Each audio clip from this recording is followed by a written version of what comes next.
I'm going to just start with a big thank you, because the reception for the last talk was positive enough that I wanted to give something back.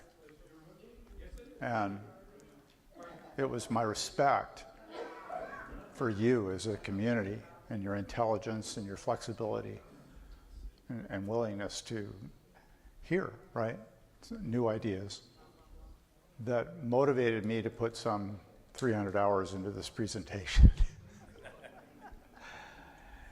Because I had to make it comprehensible, and that was the hard part. A forester friend of mine from Lassen County advised me not to do this talk. He said, it's just too complex. But I have confidence in you, and besides the fact that Kevin here is going to have this on YouTube, so there'll be plenty of opportunity to review if there's something that tickles your fancy, and I've watched the whole thing that way. And I'm hoping that this helps create a necessary sea change in how we see what's going on in the forests around us. Now,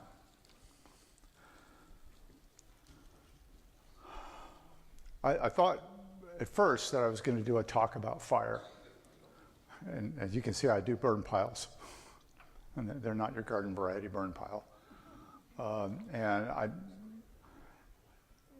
It's unlikely that I can do a talk about fire because it's just too varied from place to place. It's too dynamic. It wants video, right? So you can see what's actually happening. And so I thought that maybe that if this is well received, that maybe we could do a panel discussion about that with some people from the Central Coast Prescribed Fire Association and CAL FIRE and some other folks like that, so that we can actually bring all of the really important perspectives that go into doing that kind of work. So hopefully we'll have some time for Q&A tonight. This is complicated enough that I'm probably going to be committing a major faux pas and looking at my notes a lot more than I normally would. I'm hoping that I can get through this so that we can have a Q&A at the end. So if you've got a question about terminology so that you can't follow what's going on without knowing what a term means or something like that, please, wake me out of my frenzy with, making appropriately life and death gestures. And but requests for artificial respiration or CPR are just going to have to wait for the end of the talk.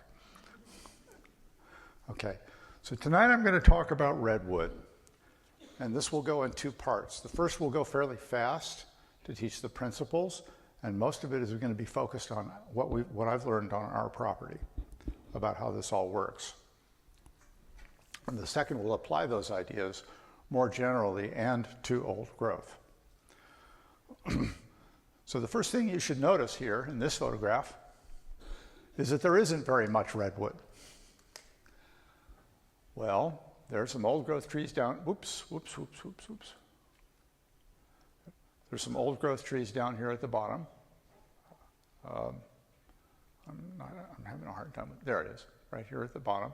And you'll notice these have kind of flattened tops on some of them, and others have this scraggly looking top, and this one lost a lot of lower branches. We're going to talk about the causes of these things as we go on. But this is about 40 years after it was logged. But these trees down here were never logged. This valley was put together by Charlie Martin to be an ecotourism spot because he knew that the train was coming and he was going to bring customers. There were 5,000 people a day coming through that valley on the train. So he had customers, and it was, and he talked the federal government into putting a new road past his place under the military budget. And so it was a hop and joint. And if you were a botanist from UC Berkeley, you could be down here in 2 hours. So they did. So we have this huge botanical record of what was growing in the 1880s and up until 1930 in this valley. Where is this? This is Glenwood. So this is, where's that? it's off 17. You'll see Glenwood Drive, or if you come up from Scotts Valley. So Highway 17 runs, if you follow the pointer on the screen, Highway 17 runs through here. So Laurel Curve is right in here. Okay?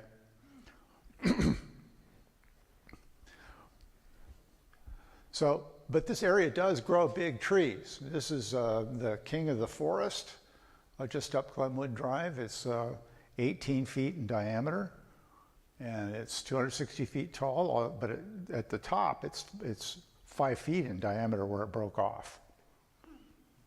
So these trees get as big here in this county, pushing the size that they see in Humboldt. Not the biggest up there, but we grow big trees here. And I don't know if you remember last time I talked about how it is that the oak forest invaded this area, but you can see it happening here. This is a road, and the oak forest follows the road because it was a dirt road. And so grading blades would drag acorns along the road and dump them in the side castings. It would make a forest. Okay? So we're a lot more about what it is that's happened than most people realize. So you've heard me say that redwood is not invasive, typically. But in this picture, we've got a redwood invasion going on in process. And you can see, if you look carefully, and we'll get some more close-ups, but you can see these clumps of taller trees, and then these areas where there are a bunch of smaller ones. Okay? The clumps are from old stumps. They grow twice as fast as seed trees do. And the rest of those are seed trees.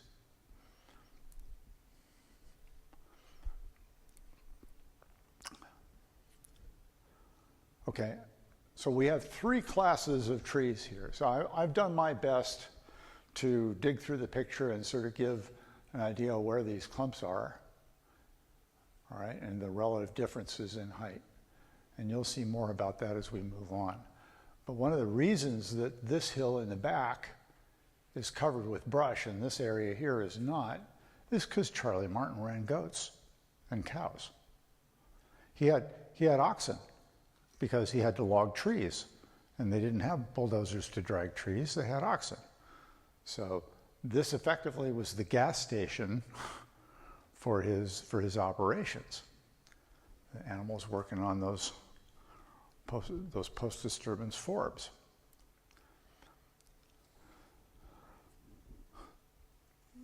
Okay, so we talked about them being topped out. I already covered that. Okay. So this photo is, some 50 years after Glenwood was built, and 50 years after Glenwood was abandoned. Because basically there's no town there anymore. At the time it was at its peak, it had 500 permanent residents, 200 cabins, 3 hotels, a bowling alley, a conference center. It was quite the hopping, and railroad station, so it was quite the hopping place.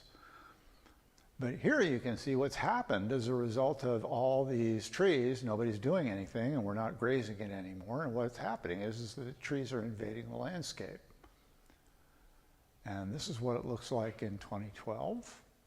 And you can see that fir trees are starting to invade the oak. This is just normal vegetative succession. And here in 2024, the fir is quite a bit taller, but you'll notice also that these shorter seed trees have pretty well caught up with those stump clumps, okay, which is again fairly normal because they slow down as they grow taller. And you can see also in some of these stump clumps, see how the tops are rounded, okay, where some of these younger trees are more pointed. That's an indication of how fast they're growing. So this is me proving my early interest in redwood ecology. This is me I'm on the right in Calaveras big trees in 1959. And I used to annoy my parents by sitting in the back of the car and sobbing on the way home. Okay, so we're going to cover some redwood physiology here first. And I don't know how much you know about botany, but it's usual for a plant to have roots and then root hairs. And the root hairs do the moisture absorption and picking up nutrients and such. And they also have relationships with fungi that wrap around them and deliver minerals. Okay, but redwoods do not have root hairs, which means that they have a lot less surface area than a lot of other plants do for absorbing out of the ground. They rely upon the fungi to get that stuff for them. And it's called an endomycorrhiza, which means that the fungi penetrates the roots and carries those nutrients directly into them. Redwood needles absorb water directly. I don't know, how many of you have been in a redwood stand when it was raining and it's surprisingly dry underneath? That's because you're standing under a sponge. Okay. And so redwoods don't really need fog drip.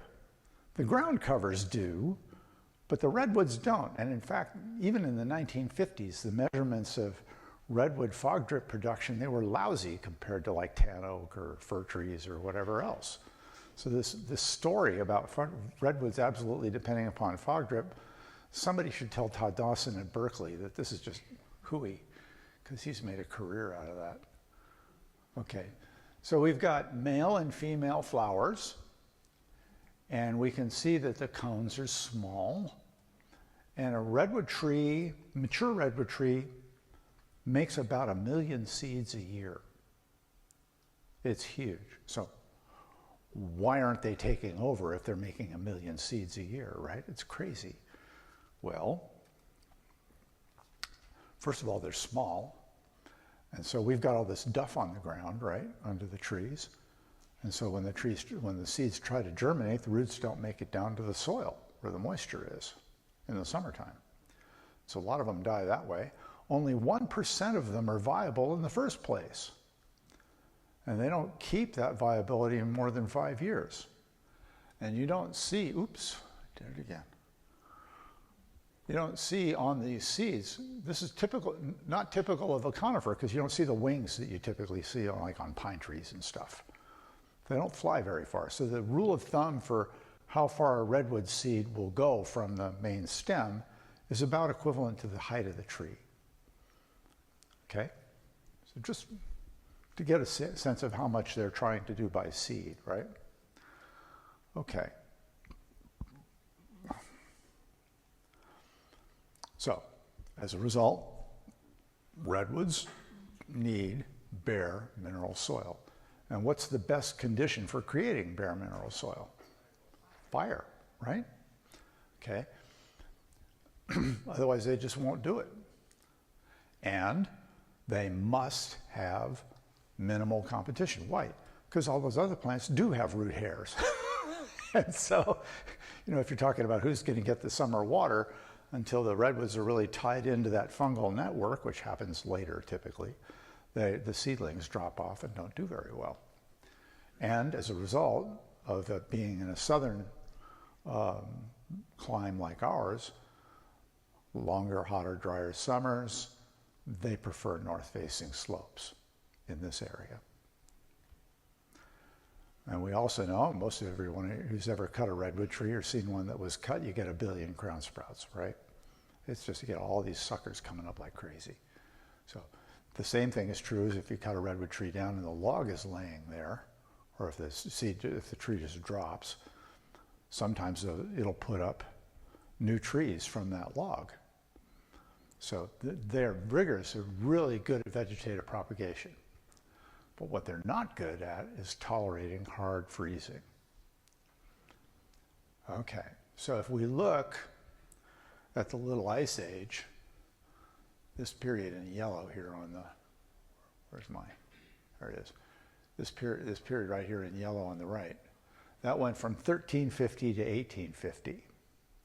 And it got cold. How cold?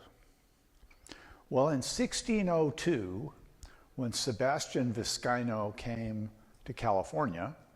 He anchored his ship off the coast of Monterey and he came ashore because he needed fresh water. And he found a pond.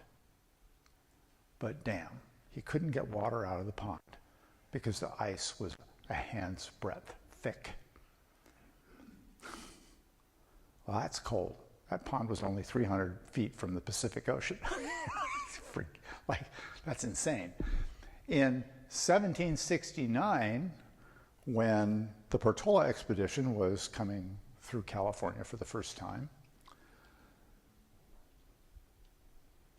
Juan Crespi, who was the diarist for the Portola expedition, was talking to the Indians down in, and they were telling him there was snow 2.5 feet thick, because everybody knew sign language. The sign language was the same from Alaska to Tierra del Fuego, right? So the Spanish could converse with the Indians in sign and learn all this cool stuff. Well, where the Indians told him that was in Paso Robles. 2.5 feet of snow in Paso Robles.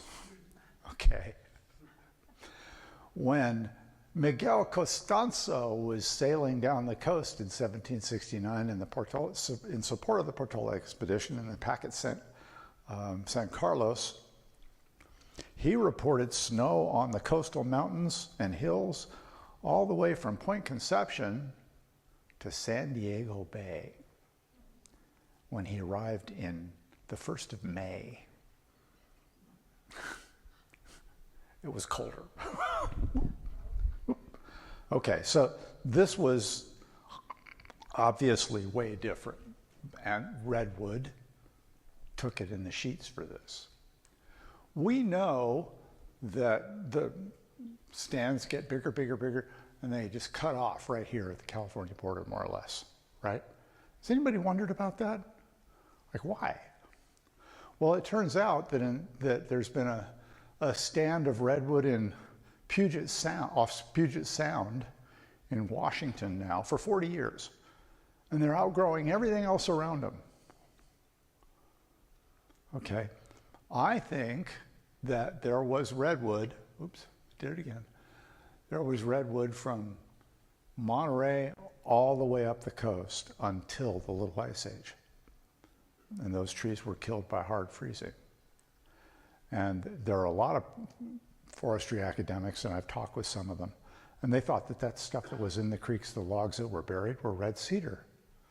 But nobody's gone in there and done any PCR to see if they were something else.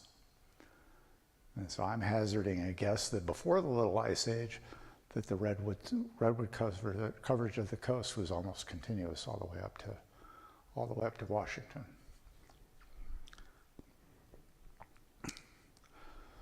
So we're gonna go into what it is that happened on our property. Oh, that's interesting. It displays differently than it did on my computer. So we have on our property 3 what I call aggregations or stands of redwood trees. We have this one here, and it's got kind of an interesting shape, doesn't it? Does it suggest anything? Sort of looks like a tree, doesn't it? Hold that thought. Okay. And then we have this one here, which has trees of 2 different ages. And then there's this one here, which actually, these trees did grow off stumps. Okay, so all 3 of these trees establish, or 3 of these stands established by 4 different mechanisms that I'm going to talk about tonight. Okay? But the curious thing about this is, I'm going to define old growth tonight as anything that was growing before 1793. Anything standing before 1793 is old growth. Because 1793 is the date at which Indian management ended with the Spanish edict banning Indian burning. And that changed the relationship between the way that redwood expressed itself and the land around it. in really profound ways. And so there have been a lot of arguments as to what constitutes an old growth tree, and most of them are really surrounding the idea of restraining logging. But this one's actually a biological and management definition, if you will, and you'll see how profound this gets as we get to this through the talk. But you'll notice there's something odd about these numbers. Where's 2? Well, it was on our neighbor's property. The Redwoods don't know where my property line is, and we're going to have to talk to them about that. Anyway, but I know for a fact where tree number 1 is, and I know for a fact where tree number 2 is, but I'm still debating on tree 3. There are a couple of candidates, and you'll see why. So we're first going to go into stand number 1 and tree number 1. And the first thing that you should notice is on the right here, there is no stump. But it sure looks like a fairy ring, doesn't it? Okay. So what the heck is going on here? And then above it, all of these trees are almost the same age. That whole stand. And there's a bunch of suckers in them. Here, bunch of them in here. But the trees themselves are about the same age as when they logged.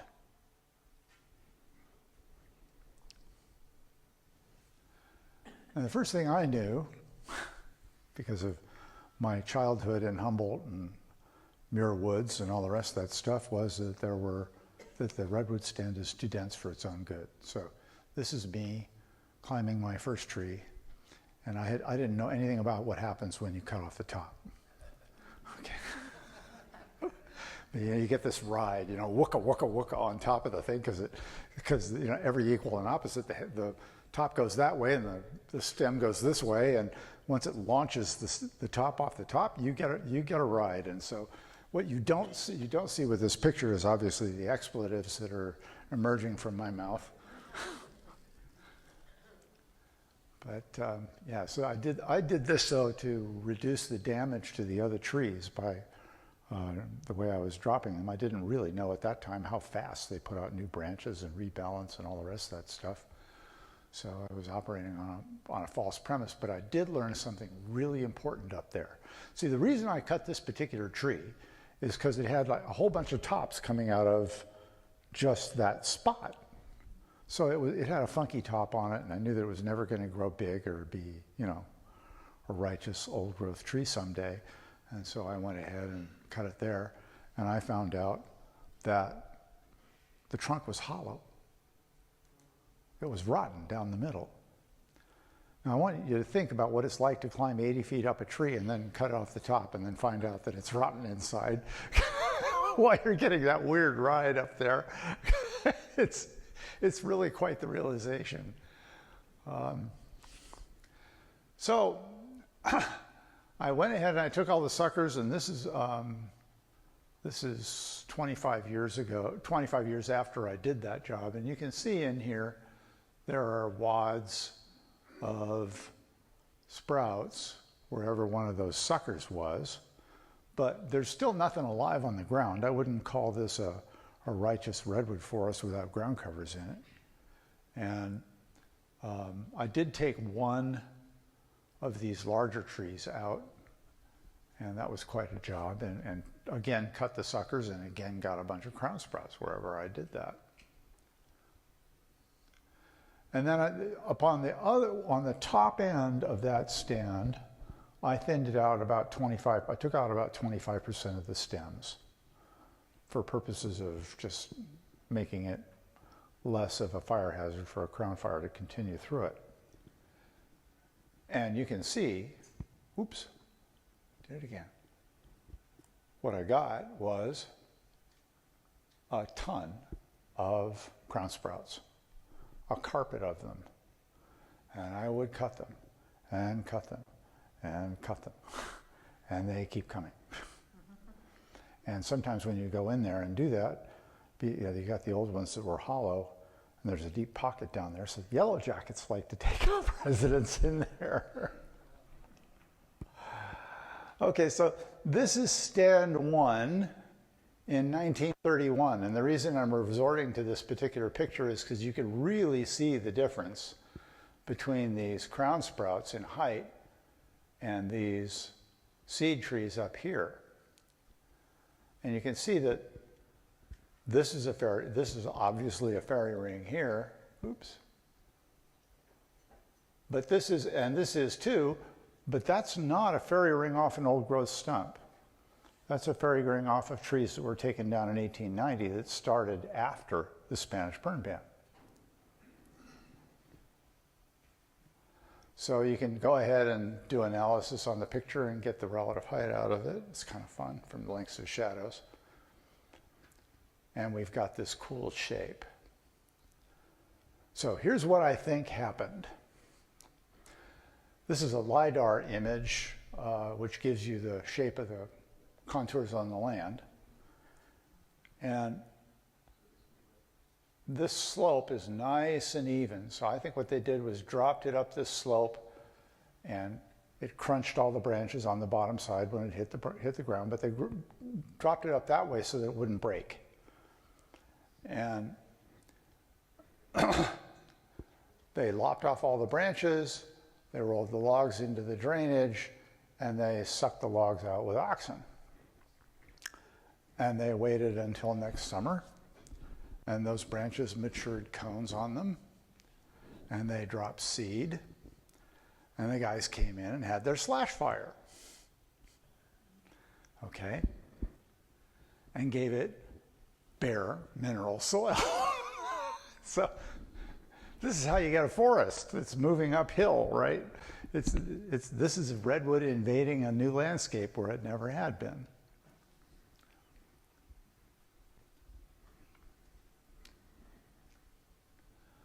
Okay. So effectively, slash and burn logging, as we have long called it bad, made this stand of trees. There's downsides to it, but then there are plus sides to it, just like everything else. Now, what about that stump for our number 1 tree? Where'd it go? And did you notice in that shot of that fairy ring how nicely spaced those trees were? You know, there was a good 6 to 7 feet between each one of them, right? There's room for them to get big. Well, that didn't happen by accident.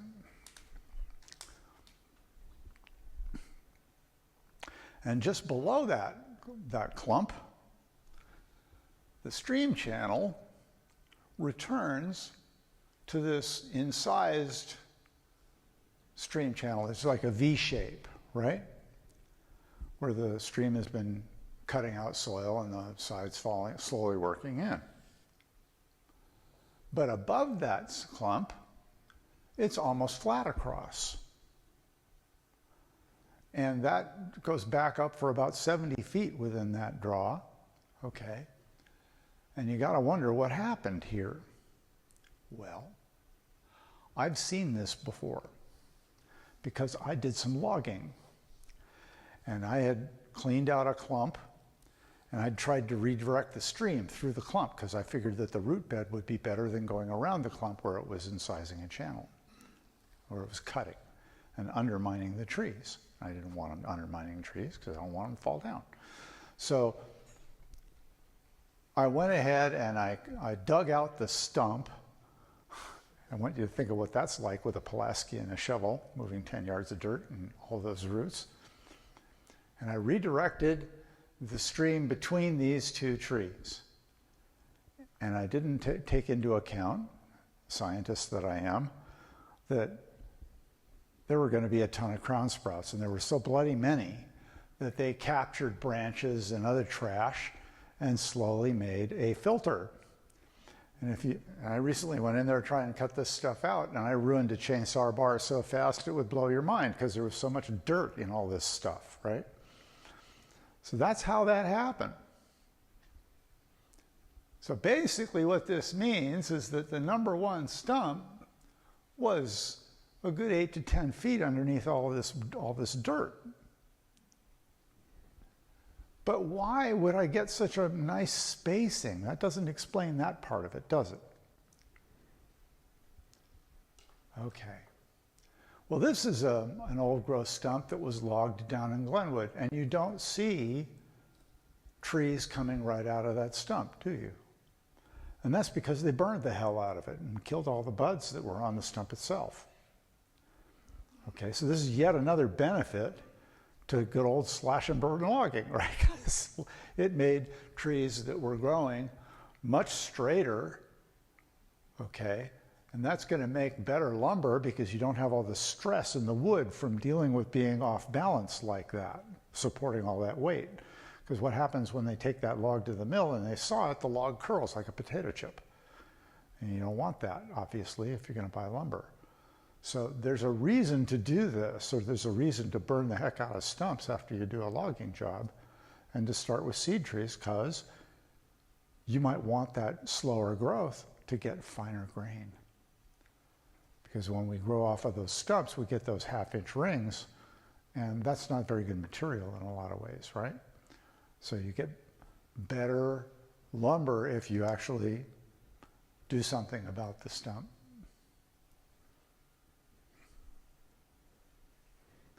So this is on a forester friend of mine's property, and he's slowly dealing with this problem, but you can see these stumps here, and this is modern forestry, and they're growing right up and out of it.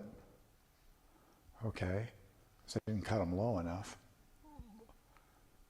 And you can see here this one just broke off because they're trying to grow away from each other to get some light, right? So they're off balance and they're hanging onto a piece of rotting wood, and eventually the system fails as a plant. So this really isn't so good. But what about those hollow cores? Well, I've already sort of spilled the story about fire, but I'm going to come back to this because first we have to talk about the Spanish Gulch. This is a full LiDAR image of our property, and you can see here people have had major effects on this landscape. So you've got Mountain Charlie Road here on the top. This is the old road that went down to Glenwood. That was the first road to Glenwood at that time. So this little road along our property right here was probably built in the 1850s. You can see here these lines. This was an apple orchard. So those are terraces from grading the trees. And you can see the driveway that I had put in. And some of these roads were already here that I just improved. This was one of them. And this was one of them that was already here. So, but this is a long-term legacy of people's actions on this land. And you can see these white lines. These are plates of Vaquero sandstone, and they're kind of laying on each other. And so when they weather, they make cliffs. And so right here where you got this nice dark line, that one's about 40 feet high. So when this road was built, Miguel Costanzo, the Spanish engineer, had to get ox carts from Santa Cruz to Santa Clara and back. So, yes, this was before Mountain Charlie Road. This was the Spanish Trail between missions.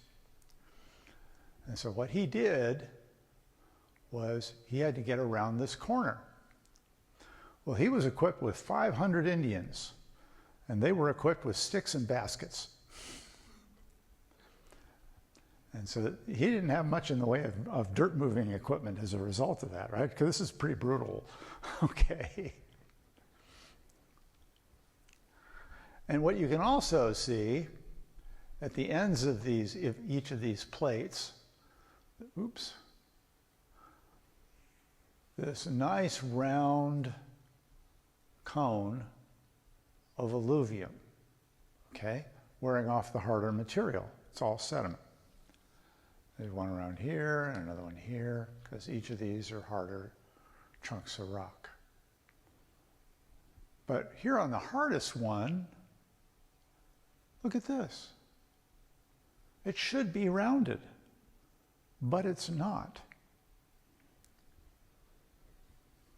Okay, that's the Spanish Gulch. And what happened, and you can't see it very well, but you can almost make it out in a few places, right in here and right here. And you can even see it on the property right here. The Spanish Trail sloped downhill from this corner and around the end of this rock nose because they didn't want the oxen that were pulling those carts to have to work too hard. And so what they did was they hipped the road inward because they didn't want the carts sliding off in the wintertime from the mud. And so the road gathered water and it carried the water to the corner and it dumped the water at the corner and it made the gulch.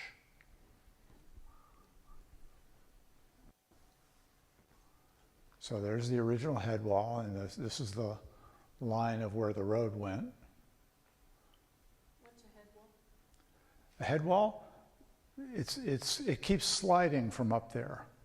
Okay, so this was where sometimes it's called a scarp, where the ground broke away and you had a failure and a slope and you got a very sharp, almost vertical wall at the end and a sharp edge at the top. And so that vertical wall is called a head wall of a slide like that.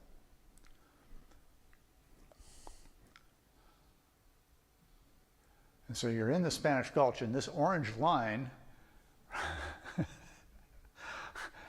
there was a loss, I've estimated at about 30 to 40,000 cubic yards of material that was lost because of this drainage, because of this road. And you can see that stand number 2, oops, I did it again. Stand number 2 is developed on the north-facing side of the gulch because the sides kept caving into the middle and kept getting carried out by water, right? But you know now, looking down the bottom, there's no sign of any water at all. So how the heck, what happened and what changed, right? And this is looking up. And the interesting thing about these trees, you can see that the bark is somewhat spiraled here. It means they're older. In fact, they're older than any date in which logs were taken within our area. These trees developed during the Spanish colonial period. So this stand was created because of bare mineral soil from all this landslides and failures, and the seed came in from another tree and they established here during that Spanish period. There are no stumps in here. This was never logged.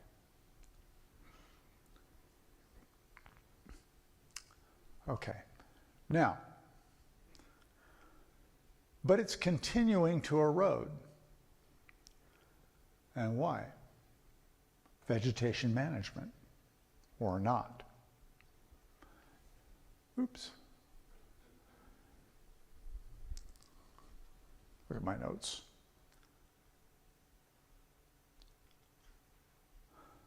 Okay. So, does anybody see a candidate for tree number 2 in this 1931 photo? Well, there it is,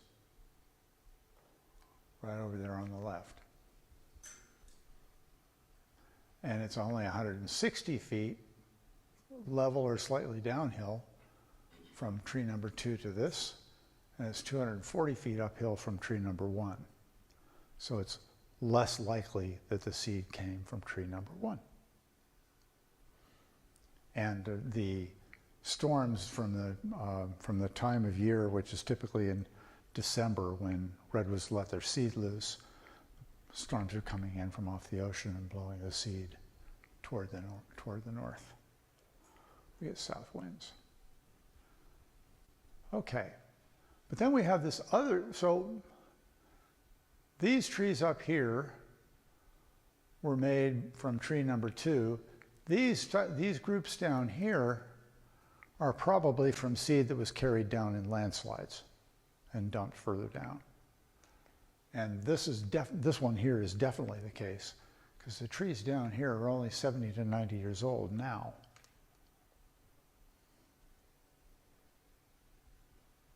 And here they are.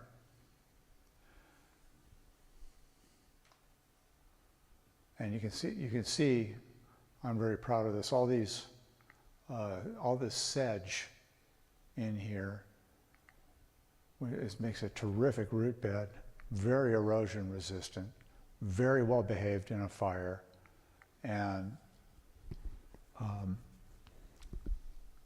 the roots were so tough that Indians used them for making baskets. So it really ties a slope together. And it all came up because I cut bay trees on the ridge above and got enough light down to the bottom that we could get some of this stuff to develop and establish. And just below these trees, what do you see here? What's with this red arrow? Right here. It's a buried log. And it's got saw cut marks on it. So I think this may be the butt log from the number 1 tree. And they just gave up trying to get it out of there. So it was so big and heavy. Because they had that problem. But what we know from this is that, I mean, this log's been here 130 years, 140 years, somewhere in there. And it's still holding the toe of this landslide mass above it. It's not going anywhere until the trees is established on it. And it also prevented channel incision from the water running over it. So we can use this principle to our advantage later on. I'll talk about that. So that log in this picture is right there. And you can see that the channel incision in this stand is coming down to where the number 1 is. And you can't see it because I got that 1 there, but it's almost flat there. And then you see this little shadow right here. That's where it drops off. It goes back into the channel. And then the channel kind of dies again because this log is holding it. Okay, but you'll also notice that right here, there's virtually no channel incision until you get to our property line. There's a reason for that.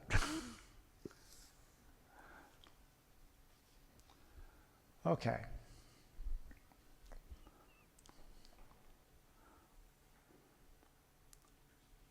So, I'll get to that. Now, on the south-facing side, we know on the north-facing side here, on the south-facing side, see all these little pockets?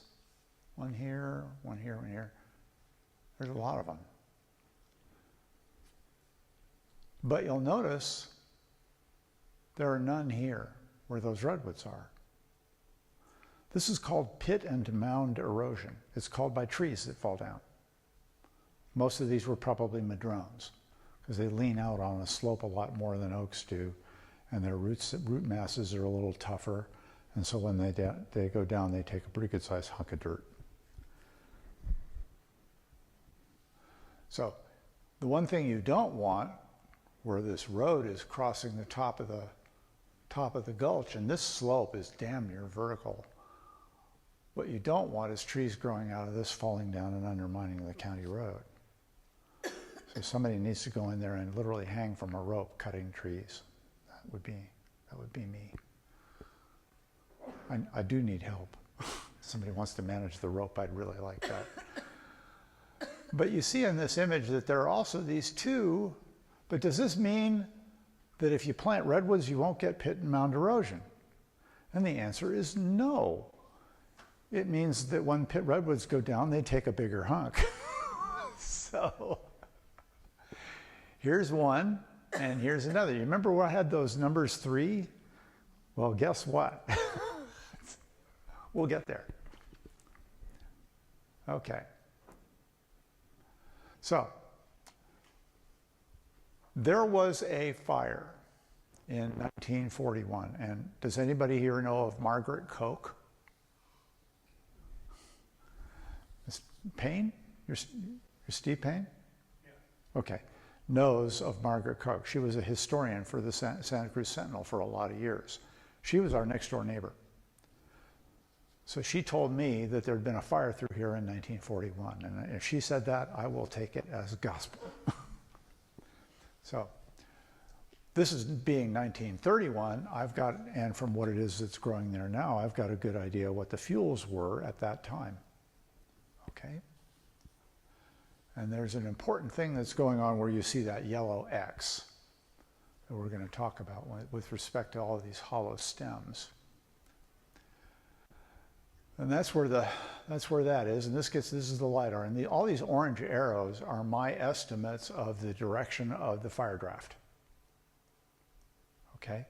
Because this property is so steep that fire draft is driven by slope more than by prevailing winds. Okay, so because there's so much wind shadow up above us that it doesn't really matter here.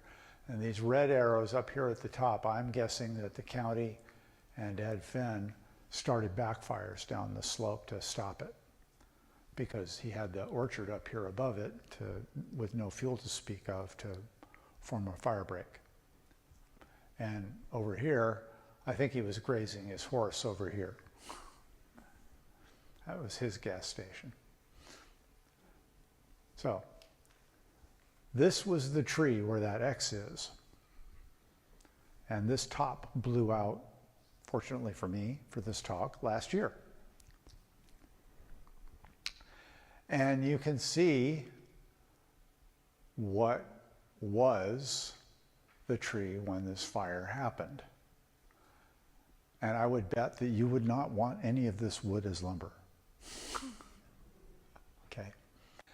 But if you look carefully, you can see that the grain is continuous from here, but then it stops and the grain starts wrapping around and butting into that central stem.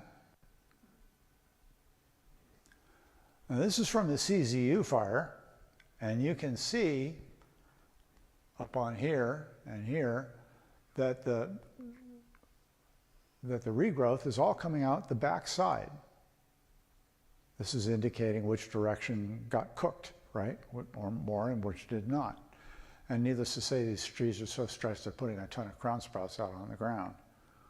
Okay, so this is that tree from which that came, and it lost its second top on it too, because it had a couple of tops. And these were branches that had competed with each other to be the central leader, and one of them was growing new material around where the top had died because of the fire.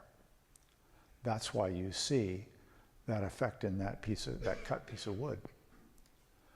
So this area here, because fuel in that area here becomes important, because what I want to do is to protect my redwood stand from a fire like that again. So I needed a shaded fuel break here, and there was a reason that I didn't get to this for a long time, and that's because it's so bloody steep. We're talking, if I said the slope was 150%, would most people here know what that means? Where it's rise over run. Okay, so it's steeper than 45 degrees, and there are places where it's a lot steeper than that. But you see these yellow lines, okay? Everything in here and through here and all through here, all of this has been thinned on our property. I have been through there with chainsaws and burn piles for 35 years, and so, you know, that's what happens if you stay diligent. But I hadn't done this. This was done in 2015 because I finally got to it. And this was what the fuel was like. And if you can imagine fuel like that on a slope like that, this was an inferno, right? Okay, and this right here on the left is a fir tree right next to the redwood, so it's going to cook it. And you got all this madrone in here and bay and everything else. Well, the one big problem with doing a shaded fuel break is you don't get your choice of trees for shade. Okay, you got to take whatever's there. And in this case, it was bay and fir that was left because I took out the madrone. And so here I am working on it, and you can see from here, this is the slope.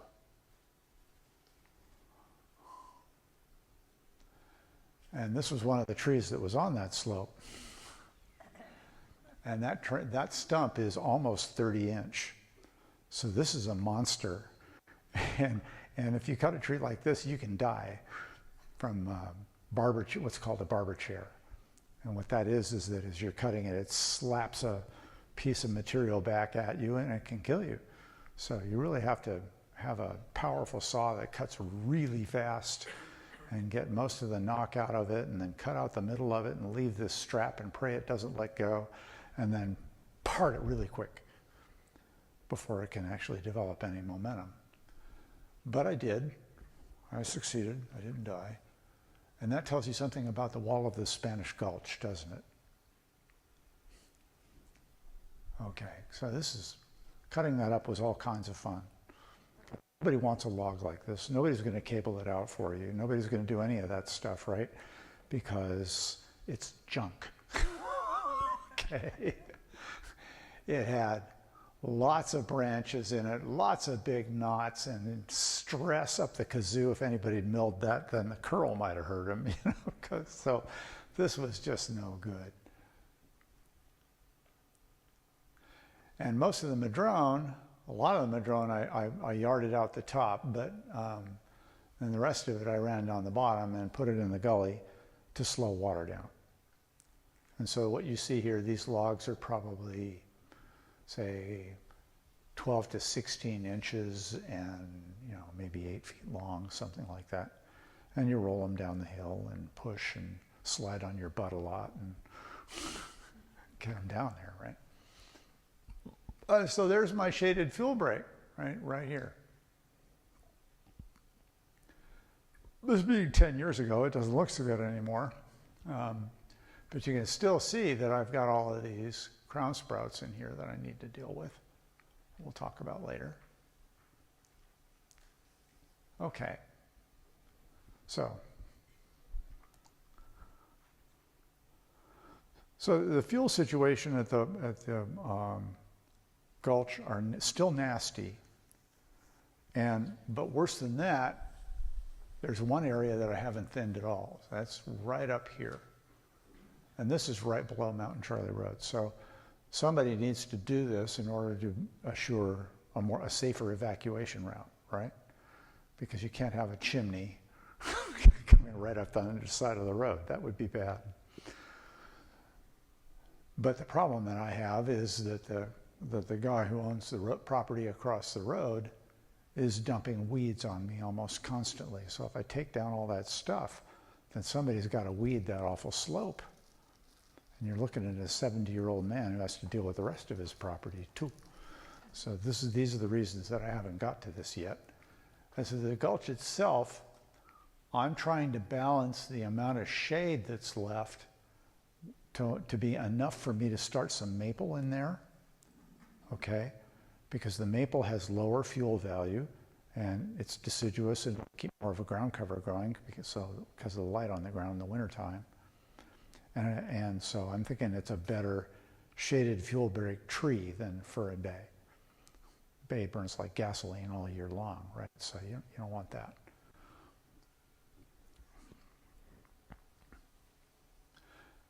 Okay. These two, by the way, these two areas that I have not thinned yet are those. This is one stump clump and this is another one. But where I did thin was right in between the two. So this is stand 3. Okay, so let's talk about stand number 3. And it's completely different. Stand number 3 had stumps. Oh, good. I could count rings, I could estimate sizes and ages and do all that good stuff. And what was interesting about it, of course, was that the biggest stumps that we had that were logged in 1890 were 4 feet. Well, how long does it take to grow a 4-foot redwood? 100 years? Right? About that. 100, 110. Well, let's see. If they were logged in 1890, what's that make it? 1790. 1790 what? Can you say Spanish burn ban? Maybe. Okay. But it was after that. So these are definitely not what I would call old growth trees that were cut down. 18 and 24 inch up here. I mean, 6 inch was the biggest one up there. Well, what's this about? And where? But you see, remember I was telling you about those 2 pockets? This is one and this is the other. Well, we got to, this is clump. All right, so I'm going to name these clump A, B, and C, okay, in the order in which I'm going to talk about them again. All right, and clump A, I've actually thinned along with Steve Liebenberg. And anybody here know Steve? Okay. Steve's family has been logging in these mountains since the 1940s. So these guys really know what they're doing. It was a real pleasure to work with him. He had just come off of back surgery where they put fiberglass rods in his spine. And so he didn't know if he was going to be able to work anymore. And he did this job for me. And he didn't charge me any money. I gave him a bunch of logs. And when I was done, I sent a copy. But the main reason I was doing this job was because I was writing a book on environmental regulation in the redwood forestry. And I felt it was illegitimate for me to write a book like that unless I'd done some logging myself. Okay? Know what this is about. And so I got to be the choker setter, and he was the feller, and he had a loader that he pulled the logs up with the loader on a cable that we'd put in a fir tree as a spar, and he would use the loader like a big counterweight to pull up the trees. So we did that job. This was the before picture. It's 31 stems off those original 2 double stump. And you can see here that I took it down to 6. But there's no stump. And like I said before, the reason is because I went in there with the Pulaski and the shovel and dug the darn thing out, and then Steve set up a double block Spanish gun tackle, and we sucked that stump, popped that stump out of there and swung it into the creek on the other side. The drainage runs right outside of the stand here. And by the way, this is all described in more detail in the picture book chapter that I maintain online about conifer forestry, and that's free access. It's a lot like what you're seeing here in terms of pictures and information, but there's text to read, and you can see more detail on that particular job at that time. But the interesting thing about this is that when that stump popped out, what did I find under it? A log. Now, this is what it looked like immediately after logging, and you can see how skinny and beat up they are. And this is only 9 years later. And for me, this is miraculous, right? So what this speaks to me is if I like fine-grained wood, we're better off logging slow. Because if it grows fast like this, it's not giving me fine grain, is it? But then you got to get the equipment in and out and in and out and in and out and in and out, and none of it's designed for that. It's expensive. So how do we approach these things so that we get higher quality and at the same time eventually get this done, right? Because there's the cost of all the paperwork overhead. Well, in this particular case, because I was either keeping all the wood on my property or else giving it away, I didn't file for any timber permits, and what I did was write it all up in the book, and I sent CDF a copy. and Nancy Drinkard read the book, and they did their best and scratched their heads and decided that it was research. Okay, so this is clump B, the 36 and 18-inch stumps. And when I first got to it, it had 14 stems coming off those two, and it is unbelievably steep. You see this yellow line? It's worse than that when you get under the clump. It's damn near vertical. And as you can see, all the weight is hanging off the outside. All these stems are lighter and smaller, and these are wanting to either bust the whole clump and root mass in half or help take it down as a full mass, cause a slope failure.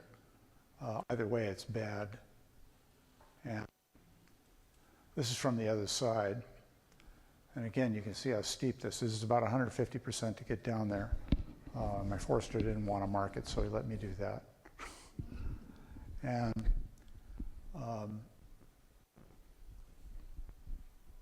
the problem is that, of course, CAL FIRE, they sent their enforcer up because I was going to do this under an exemption. And he said that I could only take 60% of the clump. And I said, I thought it was 60% of the stand of trees. And he's calling one clump of trees as a stand, which is psychotic. Okay, it was originally just two stems. I wouldn't call it two stems a stand of trees, but that's what he's doing. So I'm hoping eventually to get off scot-free. And this is clump C, and this was 4 stumps, and they'd been burned. And these are beautiful. These are 205 feet tall. But again, you can see here that I've got effectively what I like to call a wall of wood where they're growing into each other, right? Got to do something about that if I want to grow big trees someday. So those two on the outside I'm planning to take because the one in the middle is bigger.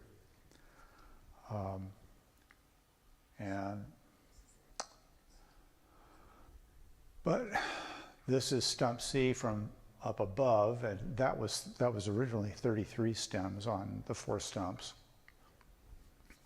And needless to say, just like stand A or clump A, when I cut it, I'm going to get a ton of crown sprouts, right? So I got to do something about that. So this is kind of a break in the talk. We just had one. Okay. So this is probably emblematic of what most people think of when they think of old growth redwood. Would you say that's fair? Okay. But you know, it doesn't look like it did when I was a kid. There's something going on here that's different. So hold this thought in your mind. This is our #1 stand of trees, and you get a lot of crown sprouts. And so I whacked them and dealt with yellow jackets and that whole bit. And you whack them a bunch of times, and what do you get? A bunch more, right? I'm sure some of you are very familiar with this problem. Well, what can you do? You can keep whacking.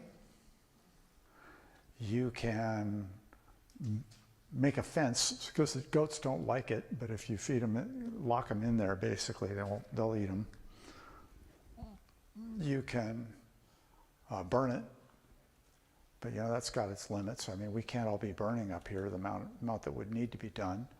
Silicon Valley would never put up with that, would they? Okay. Or you can use the dreaded chemicals.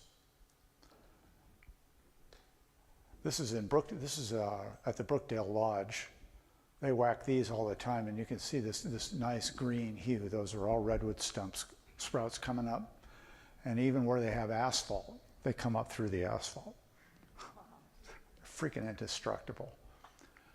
So I had this one tree here in the upper left corner, and it had, I don't know if you can see them here. See that? And there's another one there. Another one there. it had 20 some odd sprouts like that all around it. So it was a really stressed tree, really strongly tapered, lots of knotty wood in it. It was never going to be what I would call a decent tree for making anything. And it was not in a good place, and so it was a good place for me to play around.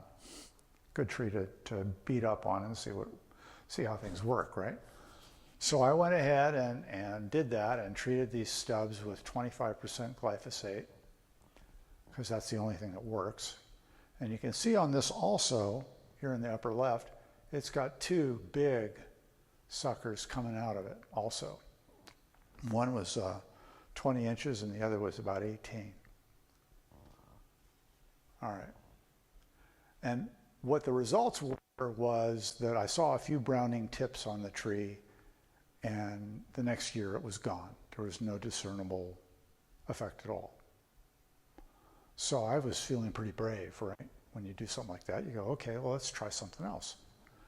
So I went on, and I treated this area, which was all crown sprouts in here. Okay? And I cut them off one at a time and daubed one at a time over this area. And what did I get? Snowberry, blackberries, ferns, everything. No more sprouts. Yeah. And I'm thinking, I'm a genius, right? Okay. This is working great. This was beautiful. As you can see, the treated and untreated areas, I mean, this is just as bad, right? Okay, so, and you can see here that the rats decided to make a house out of all the stuff that I'd cut off. It's kind of cool. I can burn it later. All right, and so then I went back and said, okay, I'll take those two suckers off the side of this thing and treat them right there on the trunk and see if I can get away with it. All right, so I did.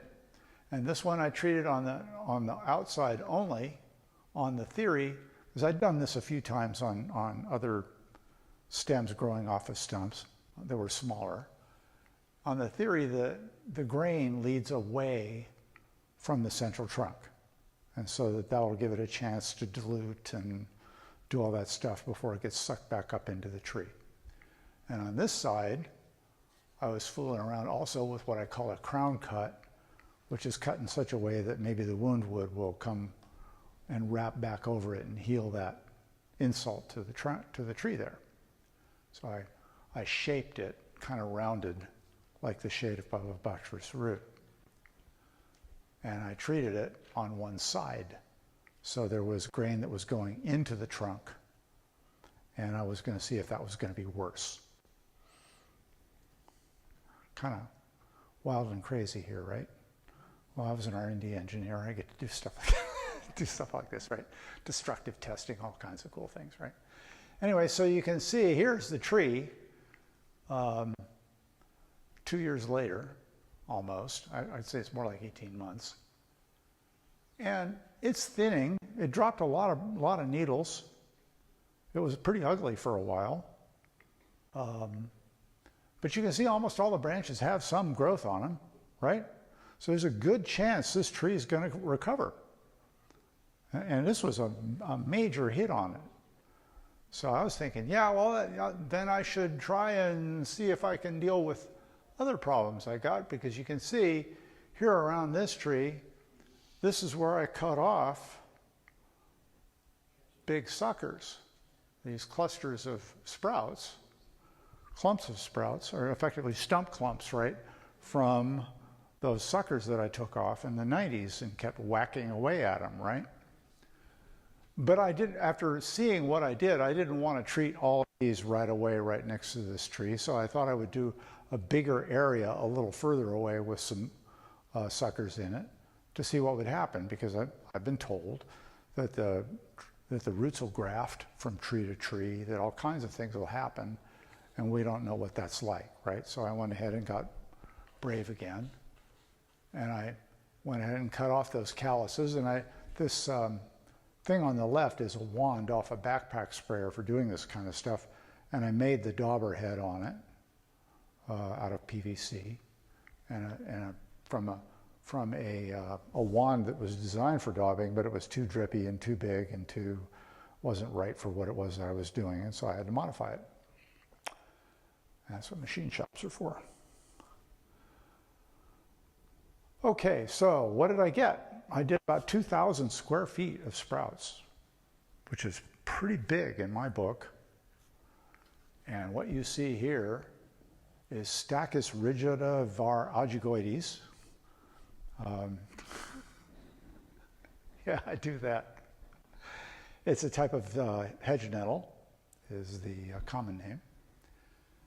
And it's a nitrogen fixer, and it's growing in here. But this is the first native annual plant I have seen growing in any redwood stand in our property.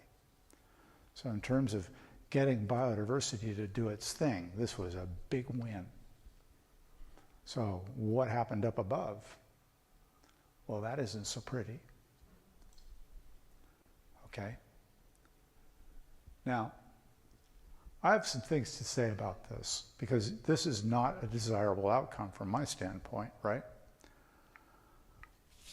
But if this forest had belonged to the Nature Conservancy or the Park Service or state parks or sempervirens or Save the Redwoods, would they have done any of this? Not a chance in hell, right? Okay, because they have donors to worry about, and they'll get all whippy if they did something like this. So even if they did try it, they would never show it to you. Okay, I promise you, okay, that would not happen. Well, that was in July, and this is last month. And you can see I lost a lot of foliage, but you can also see there's still green stuff up there, right? And so there's a good chance that these trees will recover. But one can also say with absolute certainty, if there had been a crown fire through this stand, it would have been worse, right? No question about it. So in terms of putting it all in perspective, this is pretty low key in that way. But needless to say, I mean, what I'm going to do is I'm going to do things a little differently. What I'm going to do is I'm going to do more space between these old sucker calluses that I treat, so that there's not so much material in any one place, and disperse my work over a larger area over a longer period of time, and see if that works. Because we can't burn our way out of this problem.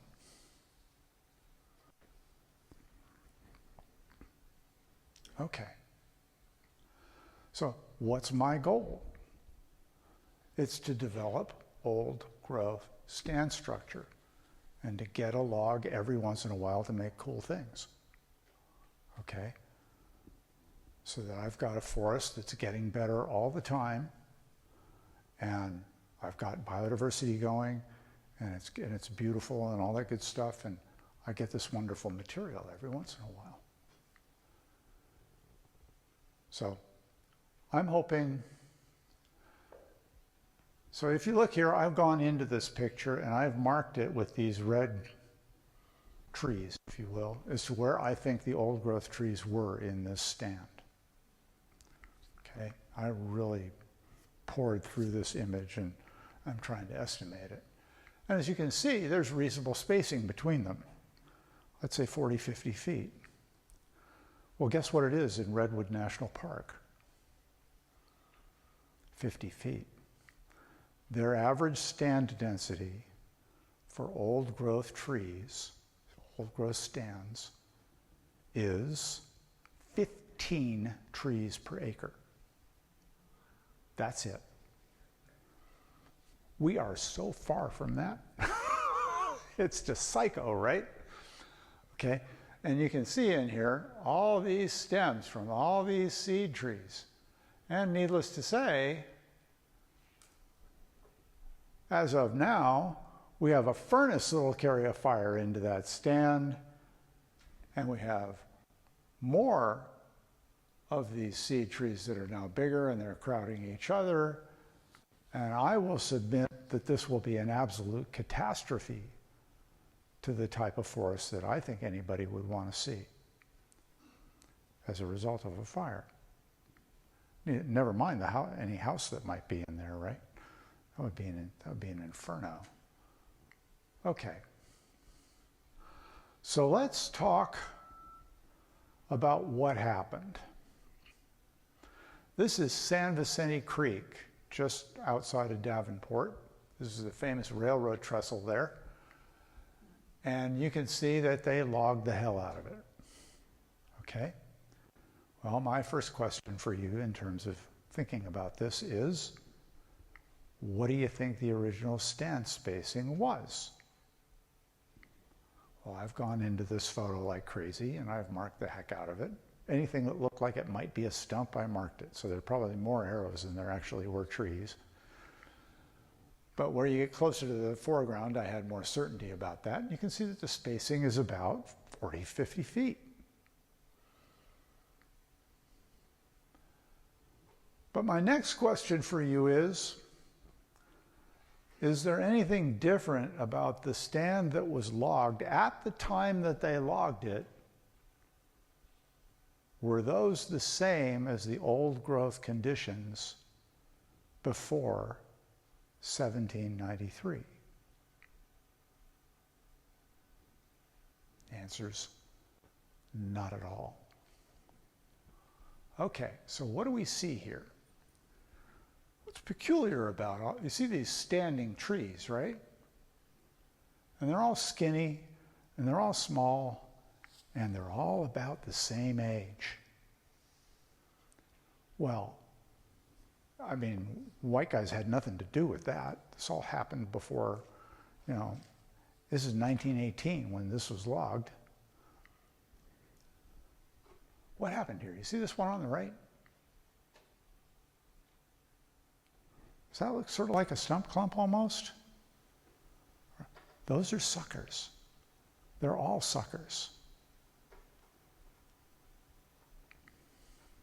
And there were probably more of them at the time that they logged it because they probably had to cut a bunch of them in there to get to the large stems that they took out, right? Just to be able to swing their saws around, cut these trees down. They had to get some of those down. So if you look carefully, you'll see here and there are skinny logs on the ground where they did that. Well, what would do this? Well, here is a tree from Big Basin. A gold dot is an old growth tree. And what do you see around it? 9 big suckers.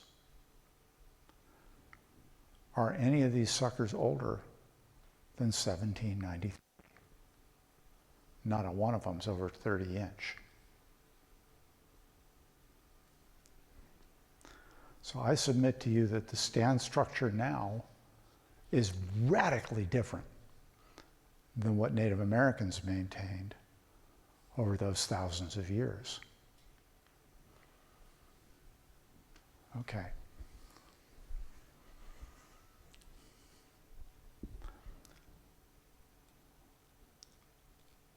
So this is one of the reasons that I picked that date for defining old growth, but there is another. For a long time, people thought that old growth redwoods were relatively immune to a fire, and that the fire would merely clean up the stand. That's what we were told. Well, I think some of you have seen this maybe. This is the CZU. And what do you, oops, I did it again. And what do you see around it? Around this tree, or around this tree. But look at this one. You'll notice its branches are growing back, right? But do you see a bunch of suckers around it? Were those suckers protective, or were they fuel? Well, there was enough fur in this stand that it cooked the suckers, and the suckers turned into fuel and roasted the central stem. So this was, a group effort, if you will, as fires go. And what do we got now on the ground is a whole bunch of ceanothus, and anybody knows about how ceanothus burns, that might as well be diesel fuel, okay? And you can see here is this indicates that it's a redwood, okay, but it's dead. So I mean, this is, and we've got these fuzzy columns. This one's better, but does that mean that they're still okay? Does that green on there mean it's all right? Well, this is further up.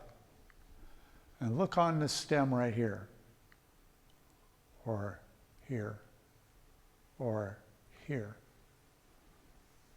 See, they'll sprout that stuff, but that doesn't mean that that tissue is still going to make it.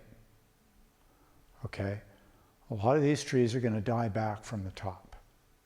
And what's going to happen is the same thing you saw in that tree that got roasted in the Spanish Gulch. You'll see the branches where they finally make it turning into leaders, and they'll grow all around this trunk, and they'll wrap their wood around it, and maybe it'll get taller. So that's why we went over this. And you can see this, right here. This tree, as Bruce Baker told me, burned in the 1905 fire that was in the Big Basin.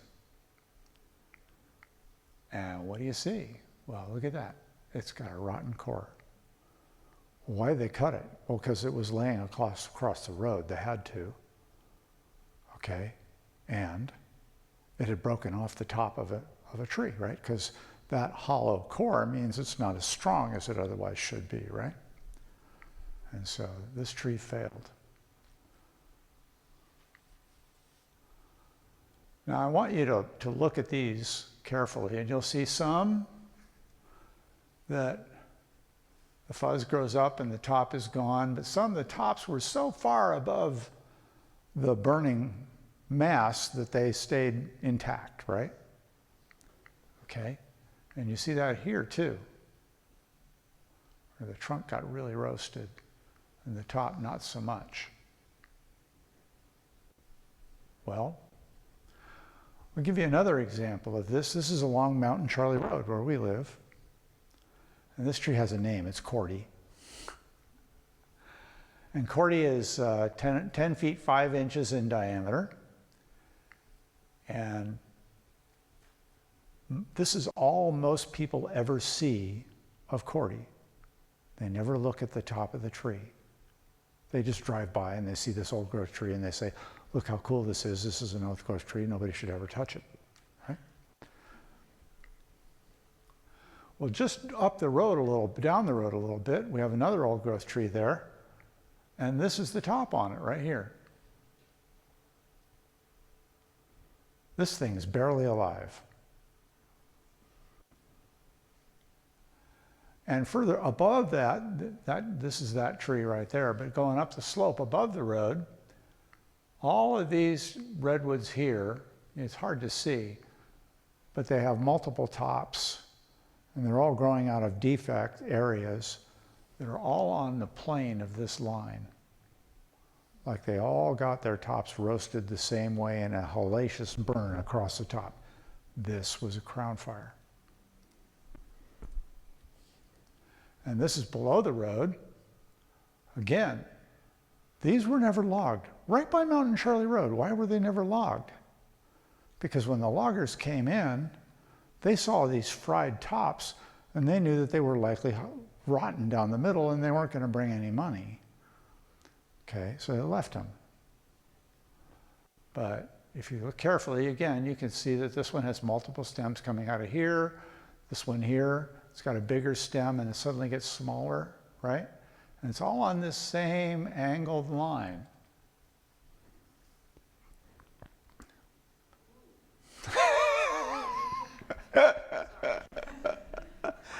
This is what actually happens, okay? And the term for this is reiterated, okay? But this is natural. This is the way that redwood responds to a crown fire, is because you get that weak stem and it's brittle and you grow a bunch of stuff on it and the wind blows or an earthquake comes along and it breaks. And then when it breaks, The branches try to be leaders, and they try to grow up, and then they get heavy and they break, and then branches grow out of the stub of that branch, right? And they just keep trying. And this is what we're growing around that stand right now. And I'd call that hellacious. This is bay, fir, a dead oak that's lying there sideways. It's nasty. It's steep. It'd be a hell of a fire. This is another one. That's just a huge wad of fuel up there, isn't it? Well, you get a fire comes through there and it burns. And then what happens? Well, it puts out new branches and it tries again from further down. And it goes lower. And a fire another 100 years or so, you get another fire, it goes lower. Okay. And that's what this is. Well, this one belongs to a friend of mine. And I like to call this a red wad as opposed to a redwood. Okay. But these are called chimney trees. And the reason is because the rats built a big nest along the side of it, and it got hot enough when it burned that it burned through the cambium, killed the cambium, and then successive fires thereafter gradually hollowed out the trunk. And it's great bat habitat. Okay? Nothing wrong with that, right? You need bats. So this is how to grow a bat tree. All right?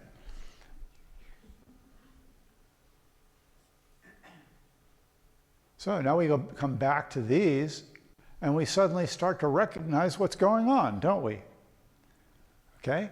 Yeah, this one's got its tops fried off. This one had the top that was too high, and so that it burned off lower down. I mean, it's starting to, this one got fried at the top, okay. So maybe one day, you know, a fire came up the creek, right? Because there was grassland on either side. It wasn't gonna, they were otherwise not gonna get nailed by a fire coming in. So this is literally what taught me what was going on with those trees.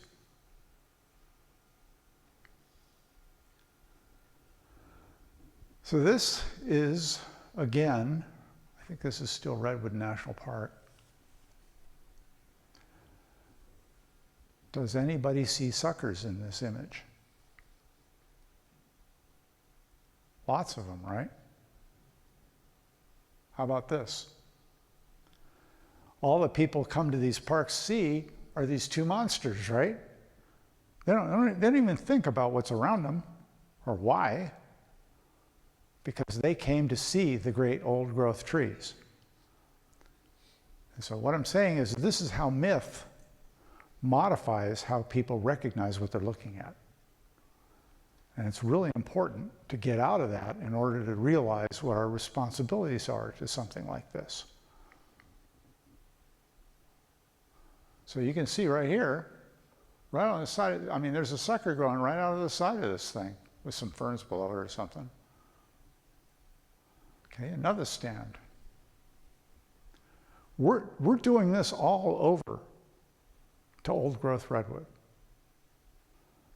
So what I'm telling you is what happened. But is this better? Okay. I mean, I just react like that's better because it looks like these trees would survive if a fire came through, right? They would do fine. This is Redwood National Park too. And they have had a program called Restoration Thinning, and somebody who was a visionary at the time, this was started in 1979, okay? And they went in there and they started cutting trees and trying to get them out. They made roads because there were roads left over from the original logging. But they're saying that this is roughly 1,000 stems an acre, and they're trying to get back to 15. And needless to say, every time they cut one, what do they get? Okay. And so it is fascinating. And if you, I mean, this came right from their website. And I'm thankful that they put this picture there to get people to understand the scope of the problem. But I went and read a master's thesis about the outcome of 40 years of this stuff that they were doing. And the bitterness of the forester who was writing for his master's thesis was palpable. He really, because what was killing the job was paperwork. That they literally, they were being required to get rid of all roads where they needed to get in there and do this thinning.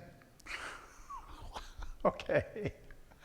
Because there's another bureaucracy that wants it that way. And that was water quality, and they had to do whatever water quality wanted because they're the lead agency according to the governor. Okay. So this is just, it's sad. This is another view. And they're actually calling this on the right a big improvement. And they're right about one thing, which is that if what you want to do is to create an old growth stand structure, and that's what they're trying to do, you got to go slow. If you go in there too fast, you're going to get these huge rings, right? You're not going to get a dense, strong tree that has the strength to grow 300 feet tall later on, right? Because it all happens too fast. So what you'd really like to be able to do is take a little out once in a while. But we're not set up for that.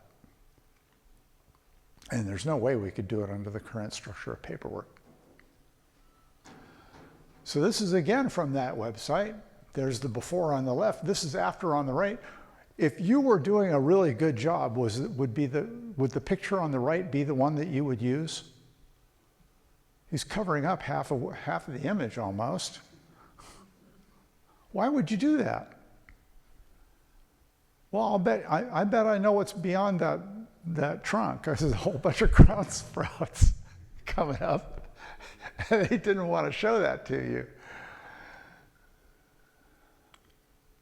So Bruce was telling me, Diane, did he leave? No, I'm right here. You're here? You're telling me that you worked around this tree. You did some thinning around this tree, right? Yeah, Mount Charlie tree. This is it. And there they are. Were those ever since?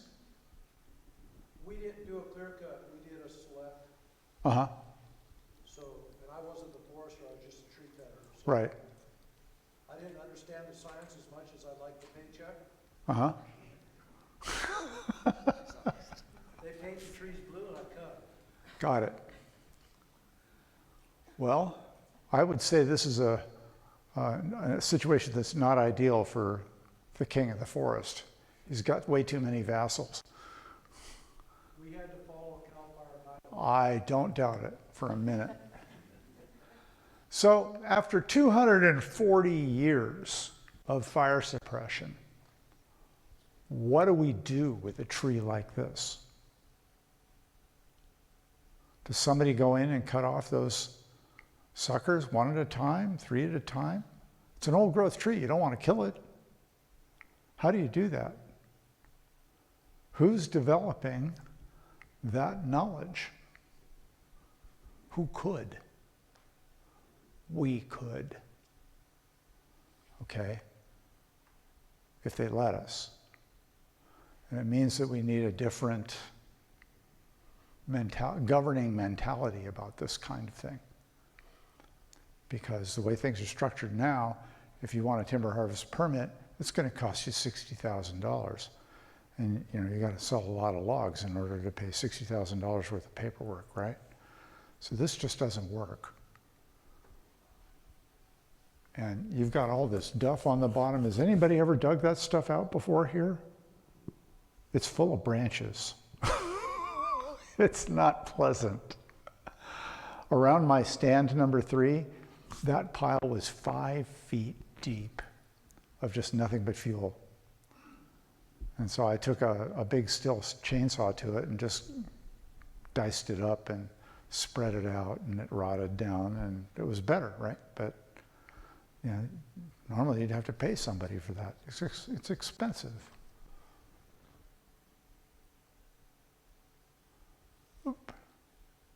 Okay, so we're back to Big Basin. So the next question really is this such a huge problem? I mean, after all, in many respects, this represents the old normal before people got to this continent. And in fact, this represents natural, the way that people think about it. But I would submit to you that this is not the forest, and won't become again the forest right away, at least, that inspired us all to love these trees. And so I see this as a disaster, but then that's my subjective opinion, right? But I recognize that we all have different needs, and this is this is a nation. We have a republic. We vote. We have preferences, and we have outcomes that we desire. But I think it's high time that we started to recognize that this outcome is a result of the way that we wanted things. And so, as difficult as that is, I'm hoping to help get that across. This is another forest. It belongs to Red Tree, and it burned too.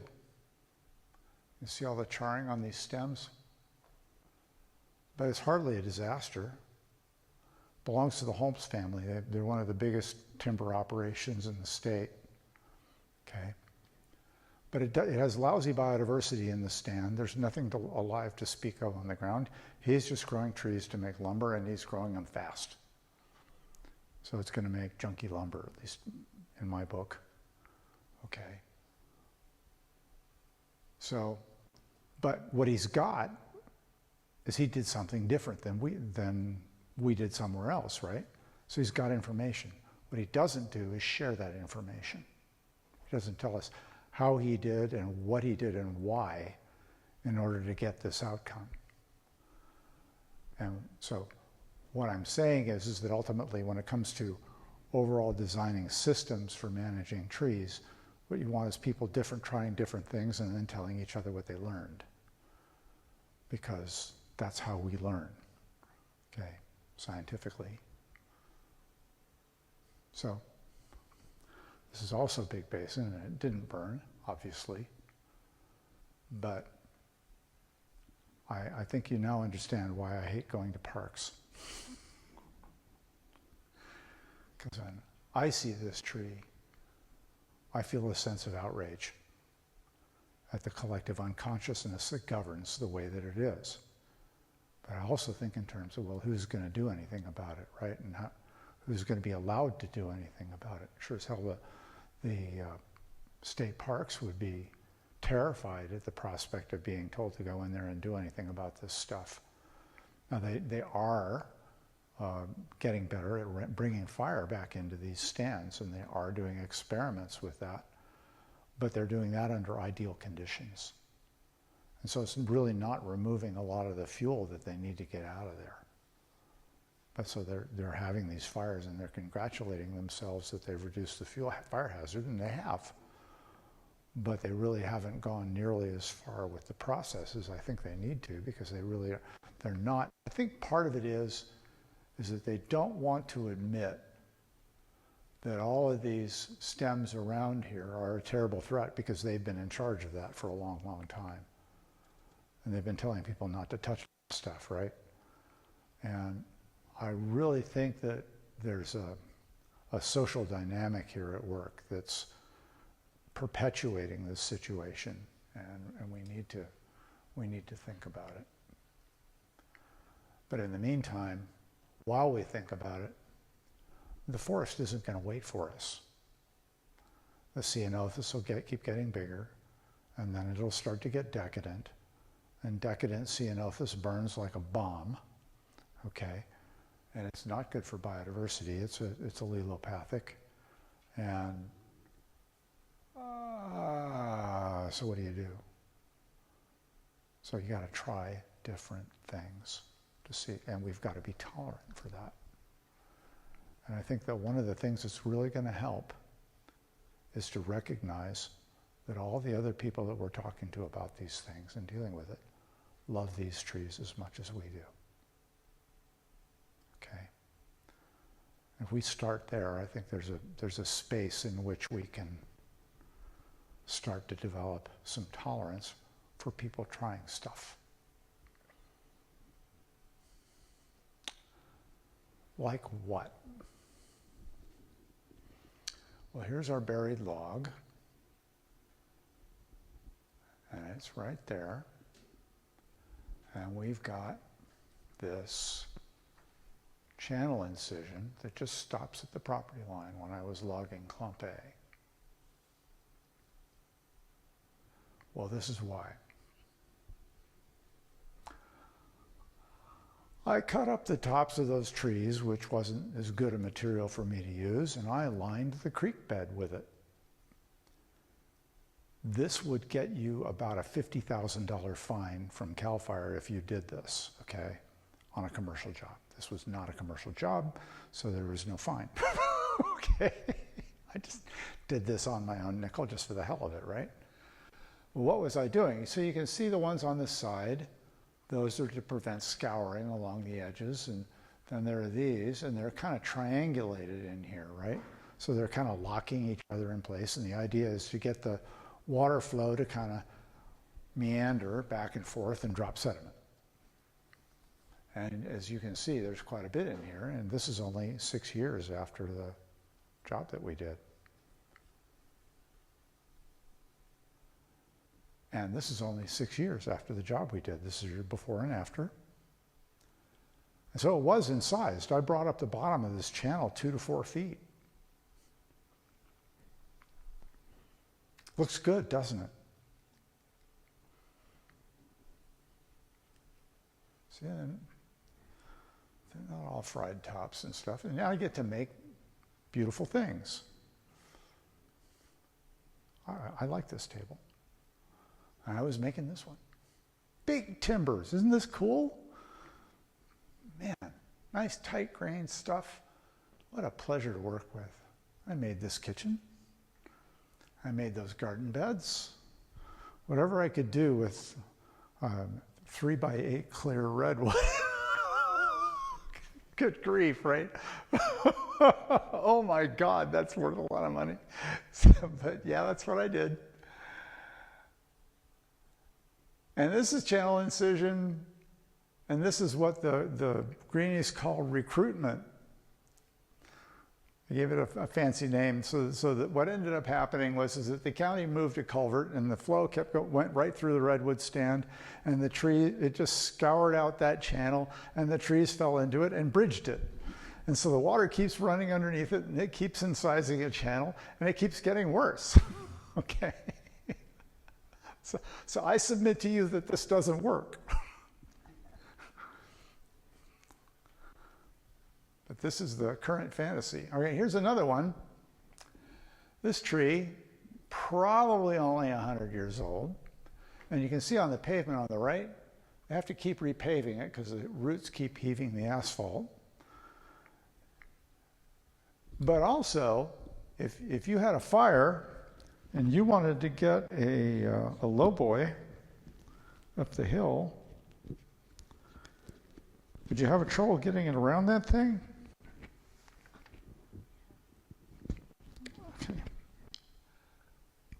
If you were trying to evacuate and the lowboy was on the trailer, would you want a turnout? It's a one-lane road, right? So what can we do?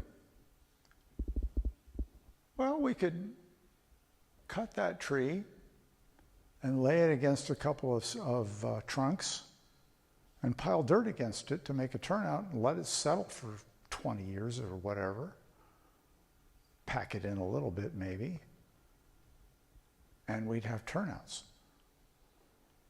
And there would be a way to get, because Mountain Charlie Road, the reason I'm always harping about this, is the only alternative to Highway 17 between Scotts Valley and the summit. So if you need to get a bulldozer to the summit in a hurry, you've got to use Mountain Charlie Road. And I promise you, the way it's currently laid out, you wouldn't get there. So they'd have to unload the bulldozer and drive the bulldozer up the road, which would do it all kinds of good. And we're talking about a 90,000-pound bulldozer here, a D8. So that's a lot of weight. It's a lot of damage. 90% of the damage that's done to these roads is by heavy trucks. So what am I saying? I'm saying that if you want to take care of Redwood, you got to get logs out. You're going to get logs out, you're going to get 80,000-pound trucks. If you're going to do 80,000-pound trucks, you need a road that can deal with it. And that means we as landowners need to deal with our drainage problems. We need to help build these turnouts. I've made 3, okay? Because that's what you do for no other reason. And it would be cheaper than if the county got involved with their engineers and they started telling us how to do all this stuff with soldier piles and whalers and steel and God knows what else, right? Tiebacks. And it would cost, totally unaffordable. So we have options. Now, what I'm telling you in terms of what I'm recommending here, this is what the Swiss do. And they've been on that land a long time. And they use logs for retaining walls that way, along roads and on slopes. And this is something that's near and dear to my heart. You guys know I'm a native plant geek. So what if I told you that there was something going on in this image that is absolutely deadly to Redwood ever establishing here again? It is. It's the grass. This is South African veldtgrass. It's called Ehrharta erecta is its botanical name. Seed is really small, travels really easily on animals and cars, okay? And in this case, it traveled with heavy equipment from the county. And they brought it here. I was trying to kill it until the neighbors got all whippy about me using herbicides. But I submit to you that it's worth 5 years worth of herbicides to be able to have Redwood ever establish here again. Because this problem will continue to propagate. It won't stop. It's a choice. It's like taking an antibiotic when you're sick, right? It's not good for your gut. But you're going to do it or you're going to die. And so then you got to fix it when you're done. It's a problem. It's a process. It's the same type of thing. So here we've got Cordy. Can't get a truck around that. So what you got to do?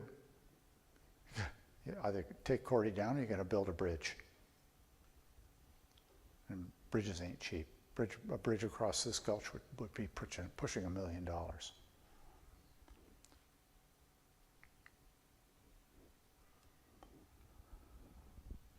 But after 240 years of stupidity, what do we do? And so,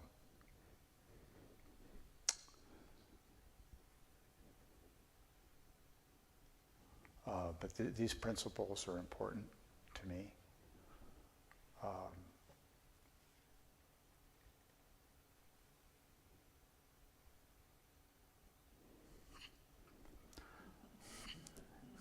It's the truth, right? There's so much we don't know.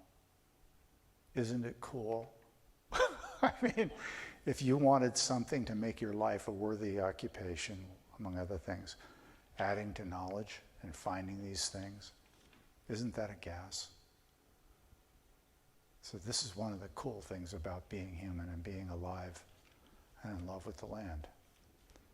And so that's what I have to say tonight. I hope you enjoyed it.